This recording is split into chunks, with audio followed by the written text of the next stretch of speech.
नमस्कार साथियों, मैं पालीवाल सर एक बार फिर आपका अपने YouTube चैनल पालीवाल सर पर हार्दिक स्वागत अभिनंदन करता हूं। अपन जो है वो पिछली क्लास में महात्मा गांधी से रिलेटेड प्रश्नों पर चर्चा कर रहे थे।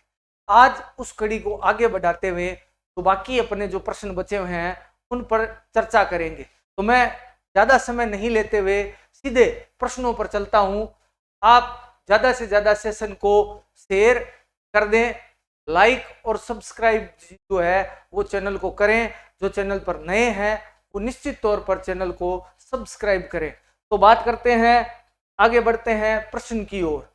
16वां जो प्रश्न है वो है, कांग्रेस ने किस अधिवेशन में पूर्ण स्वराज्य की मांग की थी?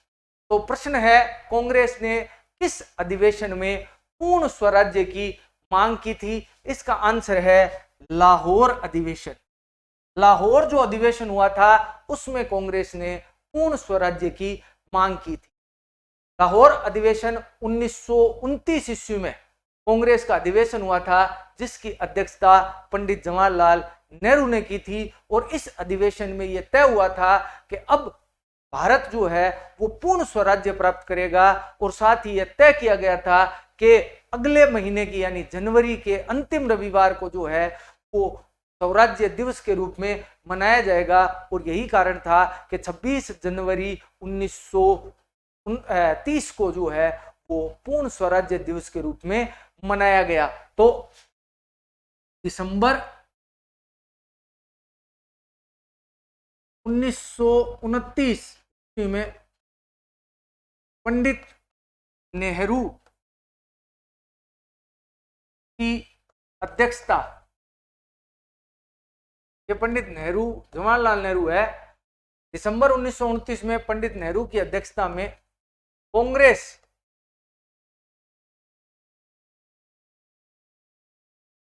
का वार्षिक अधिवेशन लाहौर में आयोजित हुआ।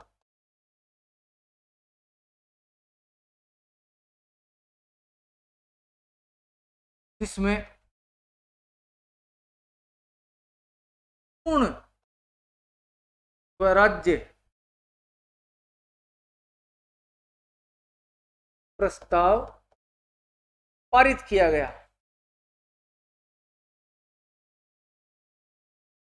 एक तो ये कि पूर्ण स्वराज्य प्रस्ताव कब पारित किया गया?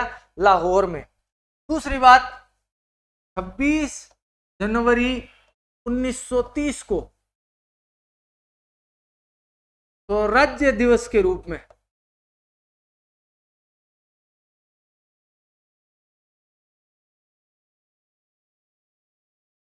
मनाने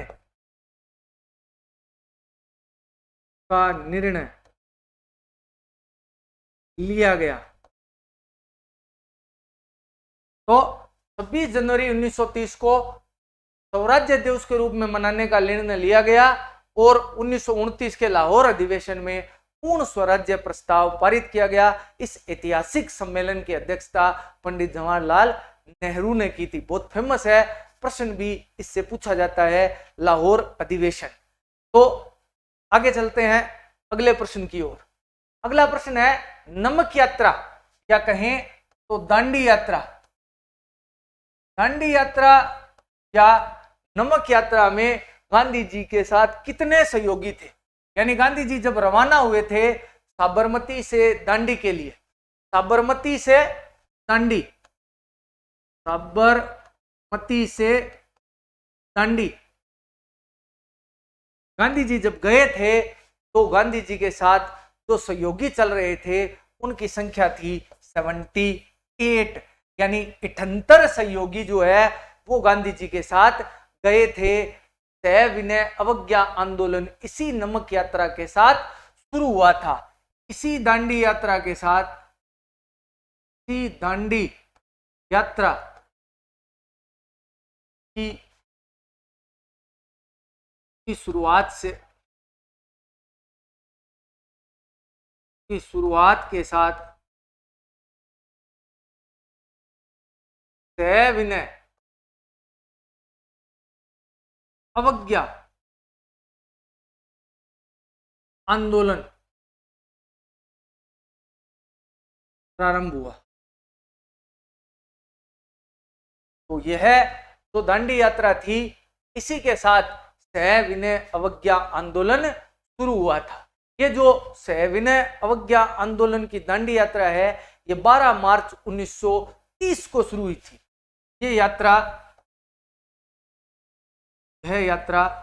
12 मार्च 1930 को प्रारंभ हुई थी। तो 1930 को ये यात्रा प्रारंभ हुई 12 मार्च को। 5 मार्च 1931 को जो है वो सविनय अवज्ञा आंदोलन समाप्त हुआ था गांधी इरविन समझौते के साथ। ये पिछले वीडियो में अपन देख चुके हैं। बाकी आप ध्यान रखना, दांडी यात्रा में टोटल 78 सहयोगी थे। पूर्व में जो 500 और 1000 के नोट चलते थे, उनमें 500 के नोट पर गांधी जी की दांडी यात्रा का जो चित्र था वो अंकित हुआ करता था। ठीक है, 17वें प्रश्न के बाद अगले प्रश्न की ओर चलते हैं। किस समझौते के तहत गांधी जी दूसरे गोलमेज सम्मेलन में भाग लेने गए थे? तो कौन से समझौते के तहत गांधी जी दूसरे गोलमेज सम्मेलन में भाग लेने गए थे? तो बात करें गांधी इरविन समझौते के तहत। ये गांधी इरविन समझौता क्या था? अभी मैंने आपको बताया, सविनय अवज्ञा आंदोलन प्रारंभ हुआ था। सविनय अवज्ञा जो आंदोलन हुआ था, इस आंदोलन के तहत जो है भारत में बहुत सारे विरोध प्रदर्शन हुए थे, अंग्रेजों को झुकना पड़ा और झुककर 5 मार्च 1931 को यह समझौता हुआ था।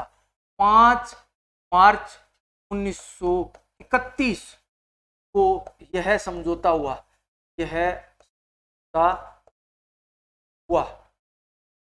गांधी और तत्कालीन जो भारत के गवर्नर जनरल थे लॉर्ड इरविन, उनके मध्य 5 मार्च 1931 को यह समझौता हुआ था। इस समझौते के तहत जो है वो गांधी जी ने सविनय अवज्ञा आंदोलन वापस ले लिया था। सविनय अवज्ञा आंदोलन को समाप्त कर दिया गया और यह तय हुआ कि गांधी जी जो है वो दूसरे गोलमेज सम्मेलन में भाग लेने के लिए जो है वो लंदन जाएंगे, इंग्लैंड की राजधानी में जाएंगे। और दूसरे गोलमेज सम्मेलन में गांधी जी ने भाग लिया था और ये एकमात्र सम्मेलन था जिसमें कांग्रेस ने भाग लिया था। कांग्रेस की ओर से महात्मा गांधी इस सम्मेलन में भाग लेने गए थे। इसके अलावा एक त्रिपुरी संकट लिखा हुआ है, ये कई बार पूछा जाता है। ये त्रिपुरी संकट क्या था? त्रिपुरी जो संकट था, त्रिपुरी जो संकट था वो क्या था, थोड़ा सा मैं इसके बारे में आपको बता देता हूं। त्रिपुरी जो संकट था वो क्या था कि गांधी जी ने अपना एक कैंडिडेट खड़ा किया था। इस कैंडिडेट का नाम था, पहले मैं लिख देता हूं, वो गायब हो गया 5 मार्च 1931 को यह हुआ।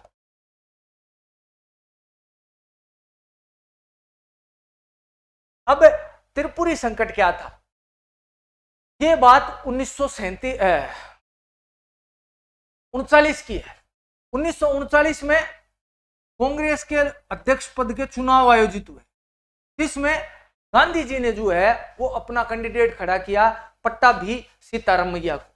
और गांधी जी ने कहा कि भाई पट्टाभी सीतारामैया मेरे कैंडिडेट है। उनके विरुद्ध सुभाष चंद्र बोस चुनाव लड़ रहे थे। सुभाष चंद्र बोस चुनाव जीत गए, जिससे गांधी जी नाराज हो गए और बाद में संकट गहराता दिखा तो सुभाष चंद्र बोस ने अपने पद से त्यागपत्र दे दिया था। तो ये तो कांग्रेस की आंतरिक घटना है।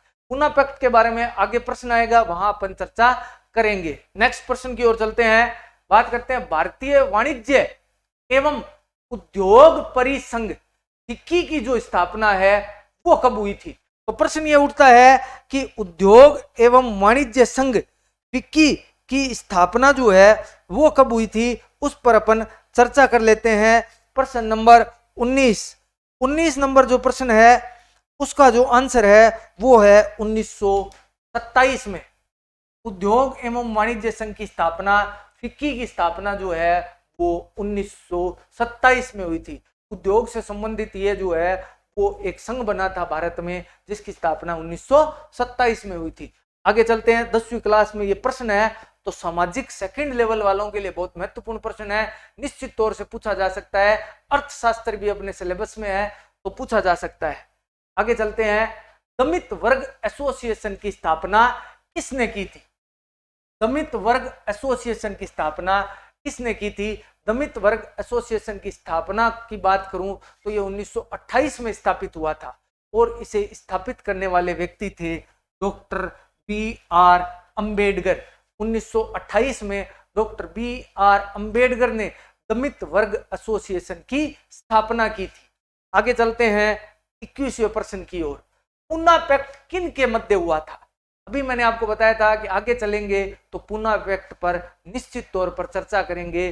पूना पैक्ट जो हुआ था वो हुआ था महात्मा गांधी और डॉक्टर बी आर अंबेडकर के मध्य। डॉक्टर बी आर अंबेडकर के मध्य ये पूना पैक्ट क्या है, कैसे हुआ था, बात कर लेते हैं। सितंबर 1932 में ये हुआ था। सितंबर 1932 ईस्वी में पूना पैक्ट हुआ था। किनके मध्य? डॉक्टर बी आर अंबेडकर और गांधी जी के मध्य। कहां हुआ था? यरवदा जेल में हुआ था। यरवदा जेल पुणे में हुआ था। पुणे कर देता हूं इसको, वैसे तो पूना ही था पहले पर अब पुणे कर देता हूं। ये यरवदा जेल पुणे में ये समझौता हुआ था। यरवदा जेल वैसे बहुत प्रसिद्ध है। हाल ही में संजय दत्त जब अपनी जेल गए थे, उन्हें जब सजा हुई थी तो उन्होंने इसी यरवदा जेल में अपनी सजा काटी थी। आतंकवादी कुख्यात अजमल आमिर कसाब को इसी जेल में फांसी दी गई थी। इसी जेल में महात्मा गांधी बंद रहे थे। तो यरवदा जेल बहुत काफी प्रसिद्ध है। यहाँ गांधी और नेहरू के मध्य पूना पैक्ट गांधी और अंबेडकर जी के मध्य पूना पैक्ट हुआ था। पूना पैक्ट एक्चुअल में है क्या? देखिए, आपको ध्यान होगा 1909 के अधिनियम द्वारा मुसलमानों को पृथक निर्वाचन क्षेत्र दे दिए गए थे। उसके बाद 1919 के द्वारा सिखों और यूरोपियनों को पृथक निर्वाचन दे दिए गए। अब अंग्रेजों ने यह तय किया था कि भाई जो बचे हुए जो दमित और दलित है उन्हें भी पृथक निर्वाचन क्षेत्र दे दिए जाए। जब गांधी जी दूसरे गोलमेज सम्मेलन में भाग लेने लंदन गए थे तो वहां इसी मुद्दे पर अंबेडकर और गांधी के मध्य बहस हुई, जिस कारण गांधी द्वितीय गोलमेज सम्मेलन छोड़कर बीच में भारत आ गए थे। यह सम्मेलन विफल हो गया था। उसके बाद रेमजे मैकडोनल्ड जो प्रधानमंत्री थे इंग्लैंड के, उन्होंने सांप्रदायिक पंचांग प्रस्तुत किया और उस सांप्रदायिक पंचांग के माध्यम से जो है वो दलितों को पृथक निर्वाचन क्षेत्र प्रदान कर दिए। इन दलितों को दिए गए पृथक निर्वाचन क्षेत्र 1932 में ये दिए गए थे, अगस्त 1932 में, जिस वजह से इन्हें अंबेडकर और दलितों ने सहर्ष स्वीकार कर लिया। गांधी जी ने इस बात का विरोध किया कि भाई दलितों को पृथक निर्वाचन क्षेत्र नहीं दिए जाए। जब गांधी जी ने इस बात का विरोध किया और बाद में उन्होंने जो है वो यरवदा जेल में ही आमरण अनशन शुरू कर दिया, तो जो है वो अंबेडकर साहब को मनाया गया और गांधी जी और उनके मध्य एक समझौता हुआ, जिस समझौते में तय हुआ कि कांग्रेस अपनी सीटों में 18% आरक्षण जो है वो दलितों को प्रदान करेगा।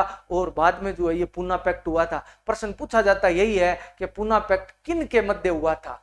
गांधी जी और अंबेडकर के मध्य। कब हुआ था? सितंबर 1932 में हुआ था। कहां हुआ था? पुणे की यरवदा जेल में हुआ था। इसीलिए इसे पूना पैक्ट के नाम से जाना जाता है। क्या था? मैंने आपको इसका इतिहास बता दिया है कि ये जो है वो सांप्रदायिक पंचांग जो रेमजे मैकडोनल्ड जो इंग्लैंड के प्रधानमंत्री थे उन्होंने प्रस्तुत किया था, उसके विरोध में ये जो है वो गांधी जी ने आमरण अनशन किया और बाद में ये समझौता हुआ था, जिसके तहत दलितों ने जो है वो पृथक निर्वाचन क्षेत्र को ठुकरा दिया था। तो पूना पैक्ट। आगे चलते हैं, बात करते हैं वंदे मातरम गीत की रचना किसने की? वंदे मातरम गीत की रचना किसने की? भारत का राष्ट्रीय गीत है ये वंदे मातरम। भारत का राष्ट्रीय गीत वंदे मातरम रचना की थी बंकिम चंद्र चटर्जी ने। बंकिम चंद्र चटर्जी ने इस गीत की रचना की थी और यह गीत आनंद मठ पुस्तक में संकलित। यह गीत आनंद मठ पुस्तक में संकलित है। बहुत ही सिंपल प्रश्न है, लेकिन कई बार सिंपल प्रश्न ही परीक्षा से जो है वो अच्छे अंकों से हमें दूर कर देता है। तो वंदे मातरम गीत की रचना बंकिम चंद्र चट्टोपाध्याय या बंकिम चंद्र चटर्जी ने की थी, और इसके साथ ही जो है वो भारत का ये राष्ट्रीय गीत भी है। और इस गीत की जो है वो कहाँ संकलित है, ये गीत संकलित है आनंद मठ नामक पुस्तक में। निश्चित तौर से आपको ध्यान रखना है। आगे बात करते हैं असहयोग आंदोलन के दौरान एकमात्र पार्टी जिसने चुनाव में भाग लिया था। कि आपको ध्यान होगा असहयोग के दौरान गांधी जी ने कहा था कि हमें अंग्रेजों का सहयोग नहीं करना है, किसी भी क्षेत्र में अंग्रेजों का सहयोग नहीं करना है, चाहे वो कोई भी क्षेत्र हो, हमें उनका सहयोग नहीं करना है, चाहे कॉलेज हो, चाहे स्कूल हो, चाहे प्रशासन हो, किसी भी क्षेत्र में, चाहे राजनीति हो। तो सब पार्टियों ने उसका विरोध किया था, उन्होंने छोड़ दिया था। लेकिन एक पार्टी थी जिसने असहयोग आंदोलन चलते हुए भी जो है वो भाग लिया था। ये तमिलनाडु की एक पार्टी, जिसे उस समय मद्रास की पार्टी कहा जाता था, ये पार्टी जो थी वो थी जस्टिस पार्टी। मद्रास में हुए चुनाव में ये मद्रास की पार्टी थी, और इसने जो है वो असहयोग आंदोलन के दौरान भाग लिया था। कांग्रेस ने तो विरोध किया ही था। स्वराज पार्टी तो बाद में बनी थी, मैंने आपको बताया भी था, CR दास और जो है वो ML नेहरू ने इसे बनाया था। CR दास व ML नेहरू ने इसे बनाया था, ये बाद में बनी थी। इसने असहयोग आंदोलन समाप्त होने के बाद कांग्रेस की ओर से चुनाव में भाग लिया था। लेकिन जस्टिस पार्टी एक ऐसी पार्टी थी जिसने आंदोलन के दौरान ही जो है वो इस भाग लिया था। आपने पेरियार साहब का नाम सुना होगा, वो इसी पार्टी से जुड़े हुए थे। तो मद्रास की पार्टी थी जिसने जस्टिस पार्टी थी जिसने चुनाव में भाग लिया था। आगे चलते हैं। ऐतिहासिक भारत छोड़ो आंदोलन प्रस्ताव कहां पारित किया गया था? ऐतिहासिक भारत छोड़ो आंदोलन प्रस्ताव कहां पारित किया गया था? देखिए, ऐतिहासिक भारत छोड़ो आंदोलन 7 अगस्त 1942 को बंबई से शुरू हुआ था। लेकिन ये जो प्रस्ताव है ये जुलाई 1942 को कहां पारित किया गया था? पारित किया गया था वर्धा में। तो जुलाई 1942 में यह प्रस्ताव जुलाई 1942 में वर्धा, वर्धा कहाँ है? महाराष्ट्र में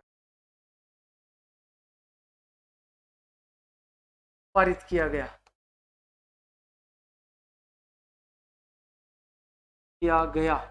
ठीक है। आंदोलन कहाँ शुरू हुआ? बंबई में। बंबई के गवालिया टैंक मैदान में 7 अगस्त 1942 को आंदोलन की मीटिंग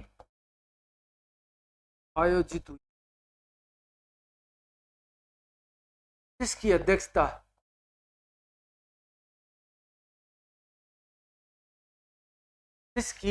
अध्यक्षता मौलाना अबुल कलाम आजाद ने की। मौलाना अबुल कलाम आजाद ने की। मौलाना अबुल कलाम आजाद की अध्यक्षता में बंबई के गवालिया टैंक मैदान में तो आंदोलन की मीटिंग हुई थी, बैठक हुई थी। वो मेन जो सम्मेलन था वो वहीं हुआ था। वैसे जो है वो प्रस्ताव वर्धा में पारित हुआ था। तो आंदोलन की शुरुआत तो बंबई से हुई, गवालिया टैंक मैदान से, लेकिन वर्धा में इसका प्रस्ताव पारित किया गया था। भारत छोड़ो आंदोलन प्रस्ताव कहां पारित हुआ? वर्धा, महाराष्ट्र में पारित हुआ था। आगे बात करते हैं। भारत छोड़ो आंदोलन के दौरान गांधी जी ने कौन सा नारा दिया? गांधी जी ने कौन सा नारा दिया? गांधी जी ने कौन सा नारा दिया? बहुत ही सरल है। गांधी जी ने नारा दिया करो या मरो का नारा दिया। गांधी जी ने कहा करो या मरो। अब अंतिम समय आ गया है। क्विट इंडिया मूवमेंट, ये भारतीय स्वतंत्रता की अंतिम लड़ाई थी। सबसे बड़ी बात, इस आंदोलन का किसी ने नेतृत्व नहीं किया था। इसमें गांधी जी ने करो या मरो का नारा दिया था। यह भारतीय स्वतंत्रता का संग्राम की अंतिम लड़ाई है।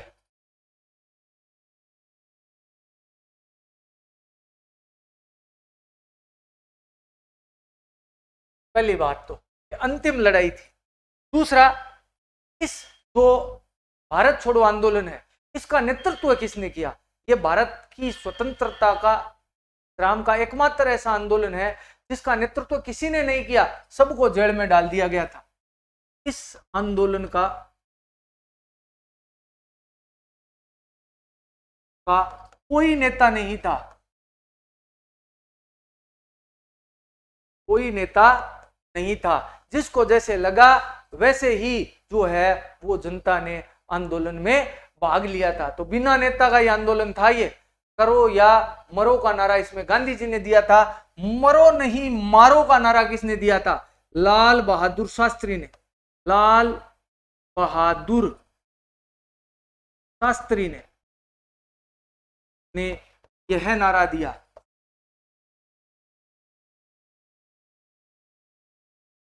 लाल बहादुर शास्त्री ने यह नारा दिया। कौन सा? मरो नहीं मारो। मरो नहीं मारो का नारा किसने दिया था? यह दिया था लाल बहादुर शास्त्री ने। उसके बाद अंग्रेजों भारत छोड़ो, जो भारत छोड़ो का मूल नारा था, यह दिया था यूसुफ मेहर अली ने। यूसुफ मेहर अली ने, यूसुफ मेहर अली ने नारा दिया था अंग्रेजों भारत छोड़ो।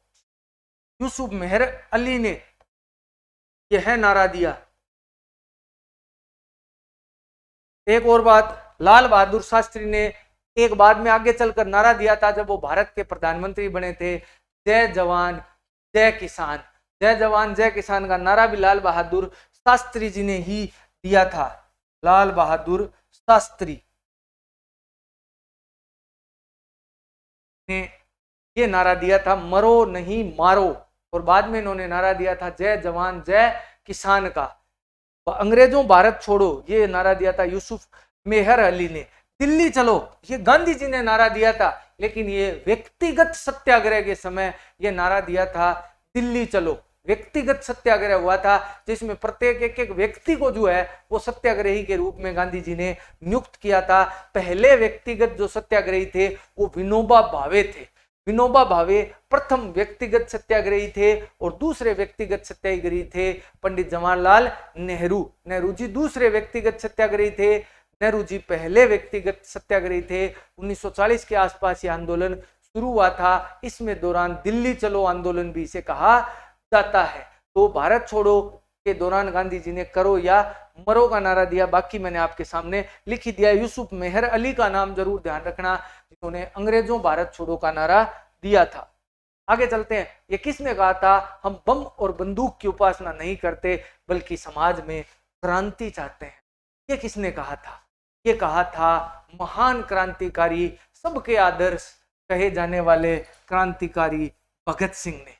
भगत सिंह वो व्यक्ति है जिसने भारत में एक अलग जगाई और आज भी उसे प्रत्येक व्यक्ति द्वारा दिल से सम्मान दिया जाता है। भगत सिंह भारत के एक ऐसे संतान और ऐसे सपूत है जिन्होंने हमेशा सब लोगों को प्रेरित करने का काम दिया है। ये कहा करते थे हम बम और बंदूक की उपासना नहीं करते बल्कि समाज में क्रांति चाहते हैं।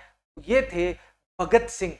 भगत सिंह ने ये नारा दिया था। ये नारा सरदार भगत सिंह ने दिया था। भारतीय क्रांति के सबसे महान और छोटी उम्र में इस दुनिया को अलविदा कहकर जाने वाले भगत सिंह, जिन्होंने काकोरी कांड को अंजाम दिया, जिन्होंने सैंडर्स की हत्या को अंजाम दिया।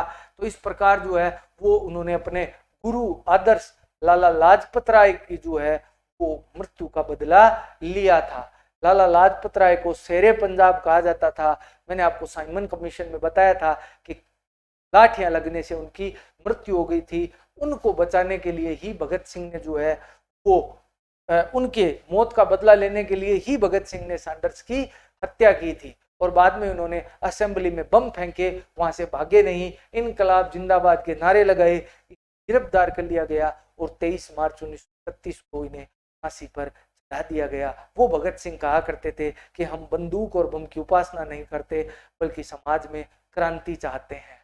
ये नारा भगत सिंह जी ने दिया था। अगली बात, साइमन कमीशन का विरोध करते समय किस नेता की मृत्यु हो गई थी? अभी मैंने आपको बताया तो बताने की जरूरत ही नहीं है, लाला लाजपत राय ने। पंजाब केसरी कहा जाता था इन्हें, पंजाब केसरी। लाला लाजपत राय ने साइमन कमीशन का विरोध किया था लाहौर में। लाहौर में विरोध करते समय इन पर पुलिस की लाठियों से वार किया गया। पुलिस की लाठियों से लाला लाजपत राय घायल हो गए और बाद में नवंबर 1928 में इनकी मृत्यु हो गई थी। तो लाला लाजपत राय थे जिनका इनकी लाहौर में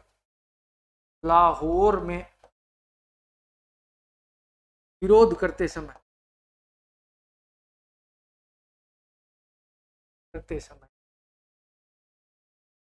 पुलिस की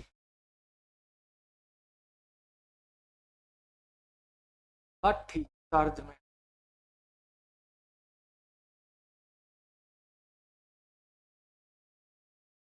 जल हो गए।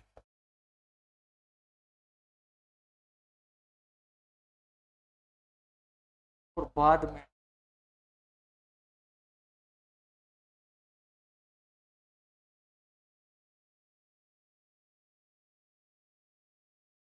और इन्होंने मरते वक्त एक स्टेटमेंट और कहा था कि मेरे पीठ पर लगा प्रत्येक लाठी का घाव, मेरे शरीर पर लगा प्रत्येक लाठी का घाव जो है वो क्या होगा, वो प्रत्येक लाठी का घाव जो है अंग्रेजों के ताबूत की आखिरी कील साबित होगा। ऐसा कहा था लाला लाजपत राय ने। आगे चलते हैं, गांधी जी के राजनीतिक गुरु कौन थे? गांधी जी के राजनीतिक गुरु थे गोपाल कृष्ण गोखले या जी के गोखले। जी के गोखले नरम दल के नेता थे। 1905 में इन्होंने सर्वेंट सोसाइटी नामक एक संगठन की स्थापना की थी। ये गांधी जी के राजनीतिक गुरु कहलाते हैं। इन्होंने 1905 ईस्वी सर्वेंट सोसाइटी स्थापना की थी। सर्वेंट सोसाइटी की स्थापना किसने की थी?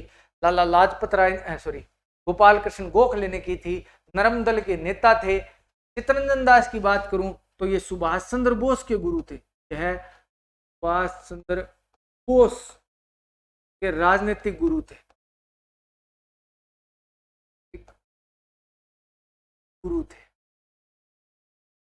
दादा भाई नारोजी कांग्रेस के बहुत समय तक अध्यक्ष भी रहे थे। ग्रेट ग्रैंडमैन इन्हें कहा जाता है। इन्होंने भारत की राष्ट्रीय आय की गणना सबसे पहले 1868 में इन्होंने ही की थी। दादा भाई नारोजी ने इन्होंने धन निष्कासन का सिद्धांत दिया था। इन्होंने धन निष्कासन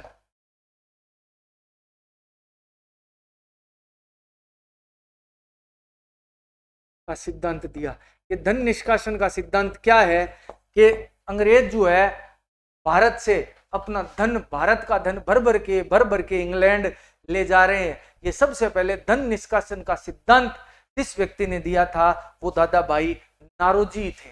दादा भाई नारोजी हाउस ऑफ कॉमन्स के भी हाउस ऑफ जो अपर हाउस था इंग्लैंड में उसके भी सदस्य रहे थे। एक महान व्यक्तित्व के धनी दादा भाई नारोजी ने ब्रिटिश इन पॉवर्टी रूल नामक किताब भी इन्होंने लिखी थी। इसके अलावा भारत की पहली राष्ट्रीय आय की गणना इन्होंने 1868 में की थी और वार्षिक आय 18-20 रुपए इन्होंने बताई थी।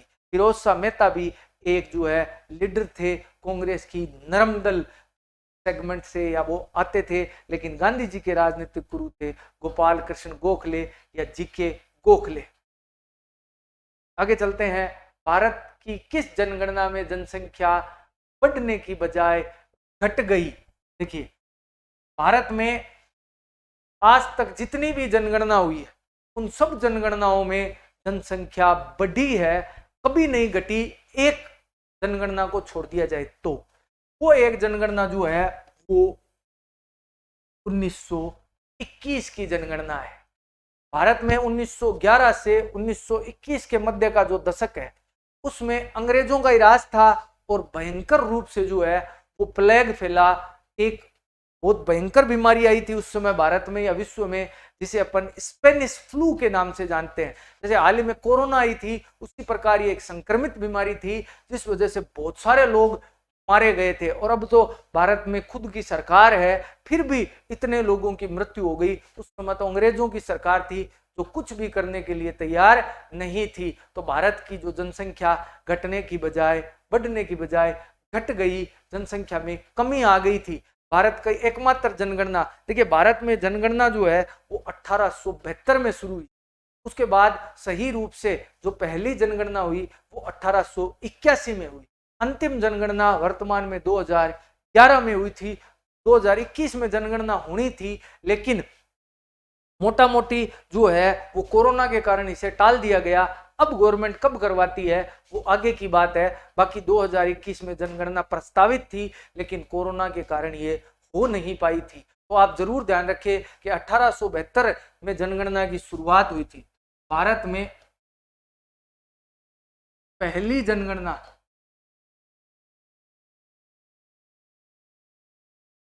1872 ईस्वी में हुई और बाद में जो जनगणना है वैज्ञानिक रूप से या सही तथ्यों के साथ पहली जनगणना, व्यवस्थित पहली जनगणना, पहली व्यवस्थित जनगणना 1881 ईस्वी में है। और अब वर्तमान की जो जनगणना है वो 2011 में हुई। इतनी जनगणनाएं हो चुकी है 1872, 81, 96, 1901 के बाद 1911, 21, बात करें 21 की, 31 की, 40 की, 51 की, 60 की, के बाद 73 की, 81 की, 96 की, 2001 की, 2011 की 15 जनगणनाएं हो चुकी है। इन 15 जनगणनाओं में केवल एक ही जनगणना है 1921 की जनसंख्या बढ़ने की बजाय कम हो गई। लास्ट प्रश्न देखते हैं आज के सेशन का। दूसरा सविनय अवज्ञा आंदोलन कब प्रारंभ हुआ? देखिए दूसरा जो सविनय अवज्ञा आंदोलन है वो प्रारंभ हुआ था 1932 में। 1930 में पहला सविनय अवज्ञा आंदोलन प्रारंभ हुआ, गांधी जी ने इसे शुरू किया। दूसरा सविनय अवज्ञा आंदोलन 1932 में प्रारंभ हुआ। प्रथम सविनय अवज्ञा आंदोलन जैसी इसे सफलता प्राप्त नहीं हुई और गांधी जी ने इसे बहुत जल्दी बाद में इसे समाप्त कर दिया गया क्योंकि अंग्रेज तैयार थे। अंग्रेजों ने भारत के बड़े बड़े लीडर्स को गिरफ्तार कर लिया और बाद में जो है वो गांधी जी को दूसरा सविनय अवज्ञा आंदोलन समाप्त करना पड़ा। बीच में जो है मैंने आपको बताया था कि पूना पैक्ट के कारण जो पूना पैक्ट क्या कहते हैं, रेमजे मैकडोनल्ड के सांप्रदायिक पंचायत के कारण भी समस्याएं उत्पन्न हो गई थी। तो बाद में दूसरा सविनय अवज्ञा आंदोलन जल्दी ही समाप्त करना पड़ा था। तो इस प्रकार जो है वो ये आंदोलन भारत में हुए थे। तो अपन बात करें तो ये 30 प्रश्न थे जो 2 वीडियो में करवाए। चैनल को लाइक सब्सक्राइब जरूर करें। धन्यवाद।